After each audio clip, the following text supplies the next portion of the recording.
The Medrash tells us when the Beis Hamikdash was burning, there were Kahanim that were so distraught that they jumped into the fire. Evidently, they couldn't bear living without the Beis Hamikdash. Reb Chatzkel Levenstein commented, that's not a Chiddush. The Chiddush is how did the other Kahanim go on living without a Beis Hamikdash? But perhaps we could suggest that those Kahanim understood that there's an avodah that's greater than in times of Beis Hamikdash. And that is the avodah in the darkness of Golus. The Ramban was forced to debate with the non-believers, and the Ramban was asked a very painful, very spiteful question. Who do you think you're fooling? We know the truth. There was a temple, there were sacrifices, but today there's none of the above. Of what value is your service? And the Ramban responded, when I do my service amidst the ridicule and the persecution of the nations, ani oisa oila laikim migufi, by our self-sacrifice to do the Ratzon Hashem in such utter darkness, that's a more meaningful carbon.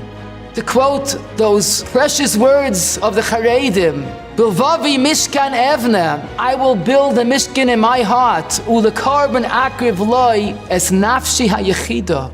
I once met Reb Shmuel Deshon at the end of a summer. He said, I must tell you this story. We had a camp for 2 weeks for newly arrived Russian immigrants who knew nothing about Yiddishkeit. One day a boy's talking to his friends, and someone mentioned the word bris milah. And this 17-year-old boy says, what is that? He goes, you don't know what that is? We're not religious, but we're Jewish. You can't be Jewish without a bris milah. So he ran to the head counselor and he told him his terrible dilemma. And the counselor says, don't worry, tomorrow morning we're going to have a bris milah. The next morning, early in the morning, the head counselor received a phone call from the moyel. He said, unfortunately, I couldn't arrange an anesthesiologist, and to give an adult milah when he's awake is impossible. We'll have to delay the milah one day. So when the head counselor told the boy this, he says, I waited 17 years, I'm not waiting another day. He had 5 of his friends hold him down on all sides, and the 6 of them sang the theme song of the camp of that year, Ois Gutze Zayin Ayid, Ois Gutze Zayin Ayid. And I ask you, did the Baruch Shalom ever have such a magnificent carbon like this 17-year-old boy? Did he ever have such a beautiful shira like 6 irreligious boys singing and yearning and crying, Oy so good to Zayin Ayid, Oy so good to Zayin Ayid? I'm convinced our lives in the Golus is the greatest carbon. When so much of our day revolves around Shmiras Einayim and Kedusha, that is the greatest self-sacrifice.